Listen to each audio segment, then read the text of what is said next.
Hi, this is Jerry Agar, and this is the podcast for July 11th. What will it take to get people to take smoke detector violations seriously? The 9 a.m. panel figured that out. Pediatrician Michelle Cretella joined us to talk about her experiences with transgender issues in young children. And President of the Toronto Police Association, Mike McCormick, joined me to respond to comments made by Toronto Police Chief Mark Saunders on Moore in the Morning. Did they agree on anything?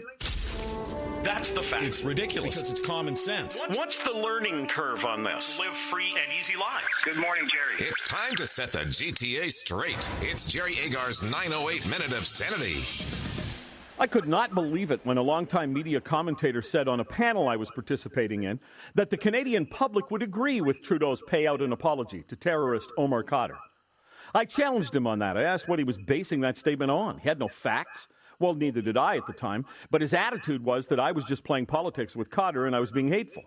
Well, my attitude was that he, not I, was out of touch with actual Canadians, a situation not all that uncommon among my fellow media people. So imagine my non-surprise when the inevitable poll was released telling us what Canadians believe. The short version is that Canadians of all political stripes know the deal stinks. They know that Trudeau could have and should have fought Khadr in court. The poll was done by Angus Reid Institute. The main question was, which statement comes closest to your own view? The Trudeau government did the right thing by settling the case and offering an apology and $10.5 million in compensation. Or the Trudeau government did the wrong thing. It should have fought the case and left it to the courts to decide whether Khadr was wrongfully imprisoned. 71% chose Trudeau did the wrong thing. People who have voted for each of the three main political parties all agreed it was the wrong thing to do. Conservatives were most against what Trudeau did at 91% against, but Liberals were 61% against, and NDP voters were against by 64%. A person might be tempted to think that the Conservatives and the NDP were just playing politics by taking the opportunity to slam Trudeau, but the vast majority of Liberals stated he was wrong. Only a quarter of us think that Khadr was treated unfairly over the past 15 years. People don't expect a terrorist to be treated like a valued house guest. The government's reasoning in making the settlement was that they had no choice. They were in a legal battle with Khadr and they would lose, they said, so it was better for them to settle now. Public Safety Minister Ralph Goodale said the government had already spent $5 million in legal expenses related to Khadr.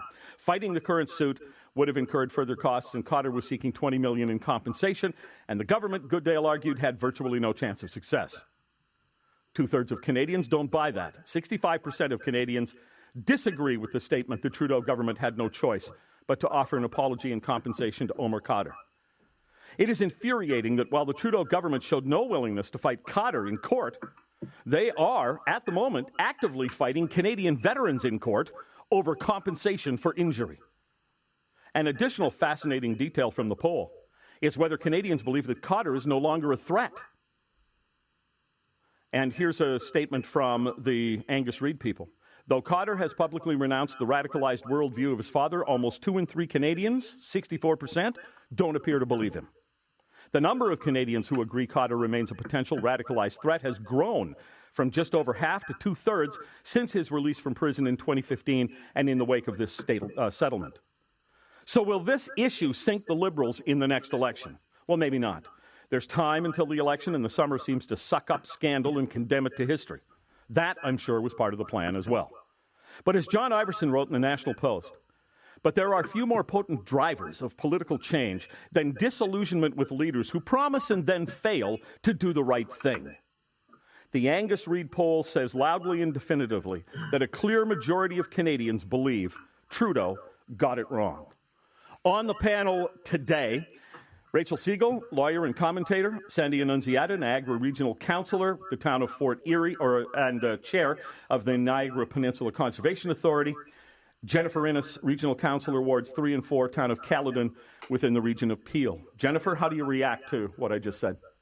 Well, I'm surprised, you're not drinking out of the right side of your cup today that says it's Trudeau's fault. I was given a gift. It's a mug, and on one side it says Wynn's fault, and on the other side it says Trudeau's fault. It's very fitting. Okay. I agree with the polling. One thing that I will point out, and I'm not trying to defend Trudeau by any means, sometimes we don't know the whole story when it comes to legalities. And I give an example of something that's happened recently in Caledon. There was a time where our residents wanted us to fight an aggregate pit because it was drilling below the water table. The discussions that we had in camera, which couldn't be made public at the time, told me the right thing to do was to not find it because we were going to lose that taxpayers' money, and it would be better spent to use that money to work on monitoring the well water and all those types of things, as opposed to actually wasting the money in court. Okay, this is a much bigger issue. It's totally a much bigger issue. But what I'm saying is that there may be more of a backstory, which I would like to hear. However, the compensation is absolutely ridiculous, and the fact that we have to apologize is absolutely ridiculous as well. Yeah, Rachel, looking into it, I don't see a human rights settlement of this magnitude in Canada. I found an article recently where the complaint was that human rights settlements are getting out of control because one got to 500,000, that most of them are in the tens of thousands, not hundreds of thousands. Right. And what I find ridiculous about this is that we even had a settlement, because this is a case that should have been played out in the courts. And the poll that came out today said that 2/3 of Canadians are against this decision. I don't know about you, Jerry, but 2/3 of Canadians don't really agree on much. And so that's right. A pretty strong backlash on the Liberal government's decision to actually settle it. And interestingly, 9% of Conservatives, I thought this was interesting, agree that this settlement should have happened. And I can chalk that up to, fiscal conservatism being alive and well, which is Ralph Goodale's point, that the litigation has already cost $5 million, so why not settle it? All right. Look, I understand fiscal conservatism, but it's a joke to think that this was done because of liberal fiscal liberalism. Fiscal liberalism usually goes the other way. Well, I'm glad I'm standing on the side of common sense, and I stand with the majority of most Canadians. I think it's a complete indictment of this decision, and it's a complete repudiation of Trudeau's stance on this.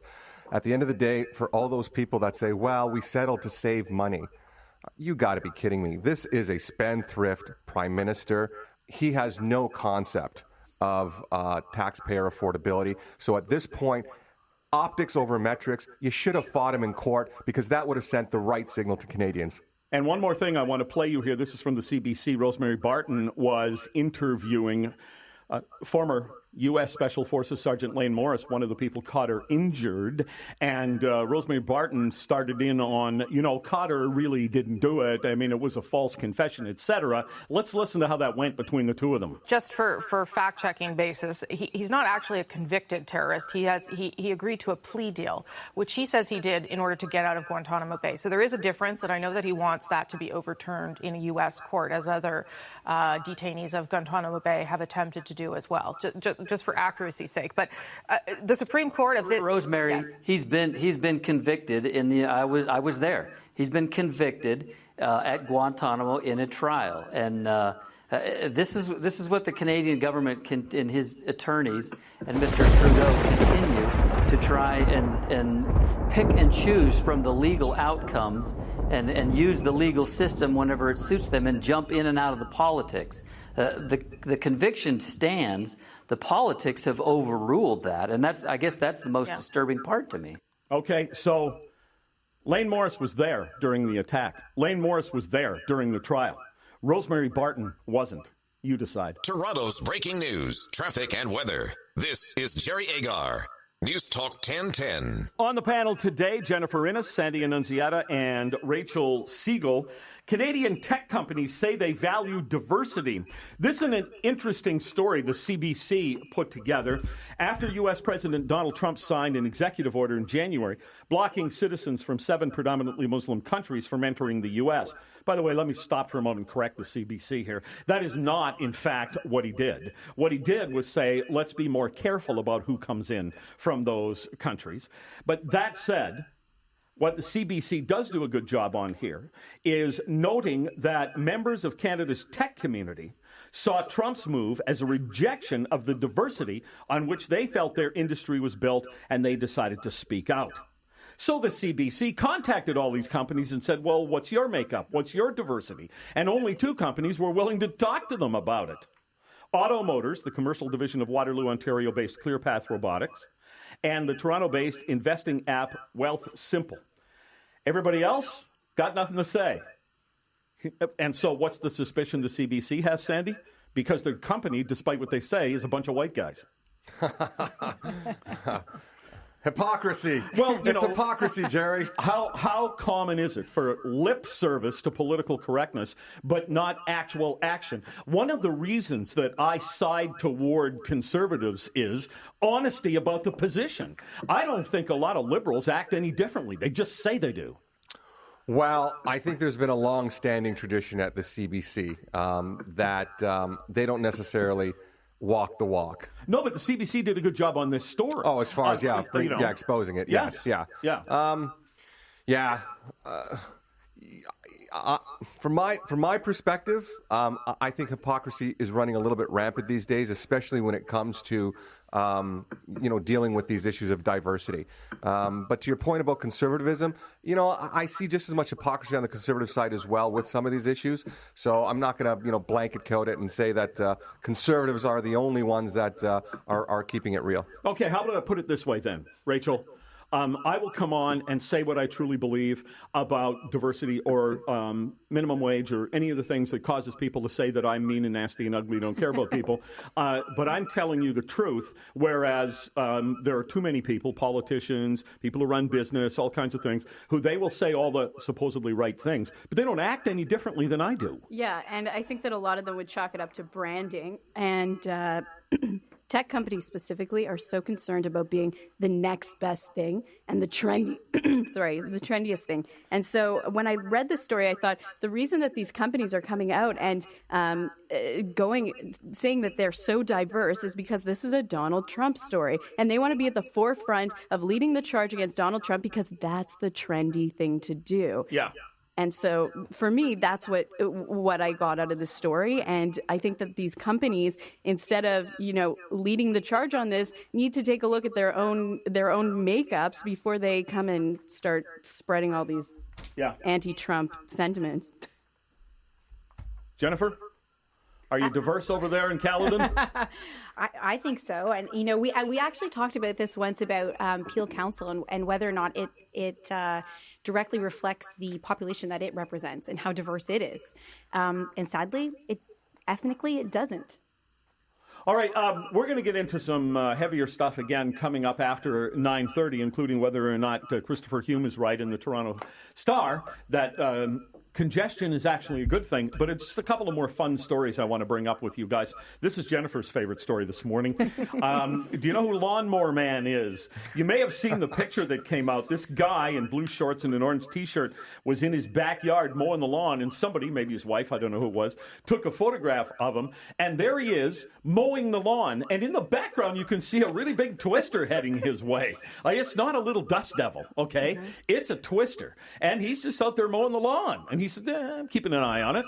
And so this has apparently caught so many people's attention that when they did the Canada 150 parade in Three Hills, Alberta, they built him a float, and they have him with his lawnmower and his blue shorts and his orange shirt and a mocked-up tornado in the background, and he's riding on the float, and it says on the side, Home of Lawnmower Man. And on the back of the float it says, I'm keeping an eye on it. This is just fun. So it's fun and also dumb. Yeah, it just proves, Jerry, it's tough to find content for parades these days. You know what, Jerry? I would take Lawnmower Man over the big rubber duck any day. Yeah. I love it was a lot cheaper. Maybe I'll have to check into this. Maybe they kicked the police out of the Three Hills, Alberta parade, and they needed other things to put in the parade, so Lawnmower Man got it. Those are the kinds of things that just catch your attention because it's fun. That's all. Yeah. All right, and I'm going to ask you for some to pass on an open letter, some professional advice to a young man, Sandy, because in addition to your political world, you were formerly a professional athlete in the CFL. Eric Pardino. Is that how we pronounce his name? He's brand new. I follow the Jays, but this guy is new. He's 16 years old. The Toronto Blue Jays have signed him. He has a 94-mile-per-hour fastball. He's 5'8". He's going to fit right in with Stroman. The two of them will be good bookends. And at 16, they're really taking a chance here that this guy's going to develop into what they hope he will develop into. But they signed him and gave him a $1.4 million signing bonus. What kind of advice would you give a 16-year-old who just scored like that? Well, no advice that any outside party could possibly give this particular individual. I mean, God bless the kid. He's all of a sudden an instant millionaire, and he can take care of his family now. Coming from the Dominican, obviously, it's like he just won the lottery. But I'm going to suggest the advice should already be there. So